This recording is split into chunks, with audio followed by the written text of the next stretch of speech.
Ladies and gentlemen, welcome back to 4.5 Marks One Man Show Edition. This is night 4 of the best of the Super Juniors.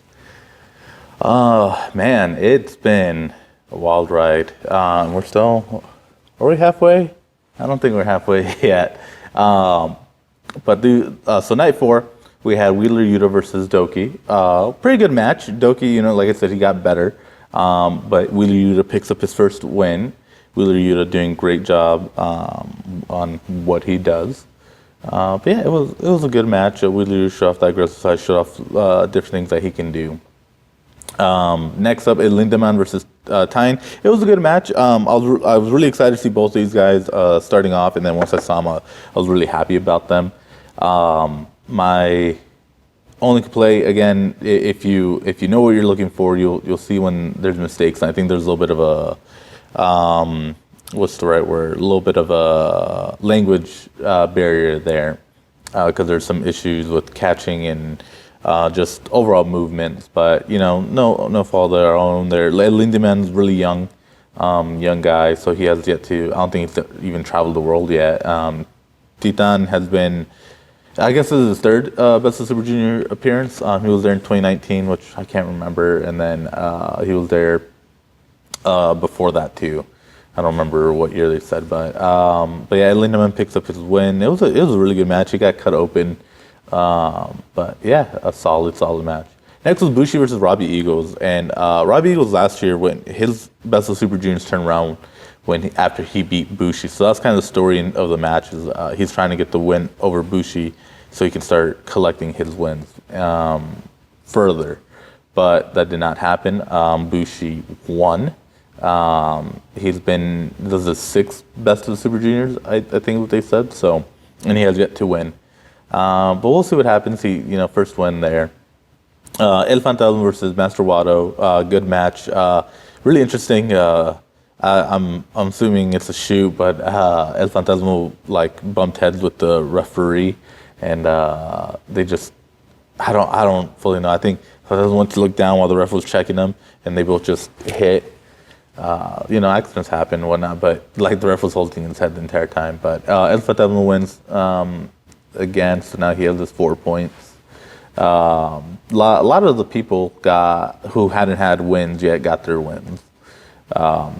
Main event was El Desperado versus TJP, which I was really excited for, and it did not disappoint. It was a really, really good match. A lot of back and forth, a lot of good maneuvers. There's a really cool spot at some point in the match where El Desperado is trapped in the octopus stretch by TJP, and he starts sinking down. He's starting to lose, they say he's starting to get weak. He can't keep fighting, and so he starts going down. But then because he went down, he's able to lock in the muffler stretch on TJP, which was a cool reversal. I never even thought about that. That's a cool spot and cool move, submission to another submission immediately, because you're already set up for it. But El Desperado wins. Originally had Sho or Yo winning. I don't think that's going to happen anymore. I think this might be finally El Desperado's year, because he's won the IWGP Junior Tag titles before. I think he's won them about twice or 3 times, and they finally won the IWGP Junior Heavyweight title. And so there's not a whole lot left for him to do in the junior weights, except for winning the Best of Super Junior and then Super J Cup. But I think Super J Cup, they're transitioned to New Japan Strong, but we'll see. So that'll be cool to see. Moving to night 5, here are your matchups.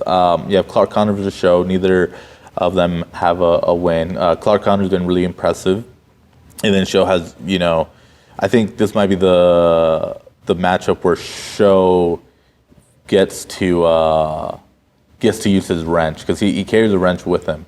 And his first match against Francisco Akira, TJP took it out, so he couldn't use it. And then his match against Alex Zane just kept on going for him. And I think it was Gato. Yeah, Gato's the one that's still with him. Gato tried to do a distraction, but it didn't work. And so he ended up losing to Alex Zane. So I think this might be Sho's first win. will be against Clark Connors, but we'll see. Like I said, Clark Connors, super great talent, really good, knows what he's doing. So we'll see what happens there. Then we have Ryusuke versus Francisco Akira. Akira has 1 win, 1 loss. Ryusuke still has yet to get any wins. I think Ryusuke is gonna be the one with 0 wins, at least for this block. He's the IWGP Junior Weight Tag Champion with Master Wato, but he's won it before. Now he's just, he's starting to slow down. He's getting older. I think it might be time for him to, help. Well, he's been helping the newer talent and everything, but I think this might be where he just helps the talent out. Next is Yo versus Kanamaru.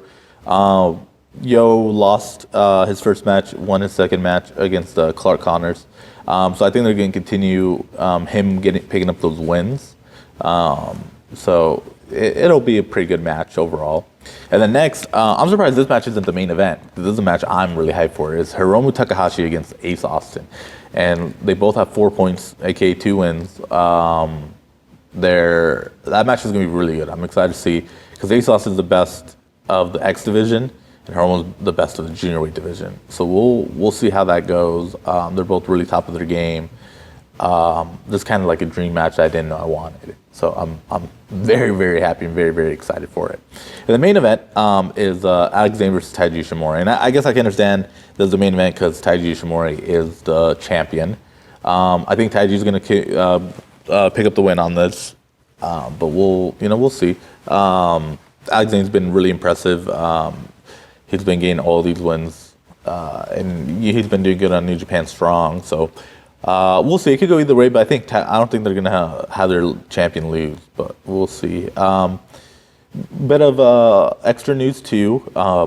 So I mentioned I will be doing this again for the G1. We have an announcement for the G1s. It's gonna start in July and run through August. It'll end August 18th. Participants, of course, have not been announced, but we'll see. We'll just have to wait and see. So I'll be excited to see who the participants are, because in June we have Forbidden Door AEW versus New Japan. So that'll be coming right off of that. I think it starts about 2 weeks later. It's gonna be. I'm really, really excited, because as much as I love the best of the Super Juniors, the G1 always has the 5-star matches. So I'm really, really excited to see who's in it, who goes. So that's it for this review. Let me know who you want to win the best of Super Juniors. Let me know who you think should be in the G1.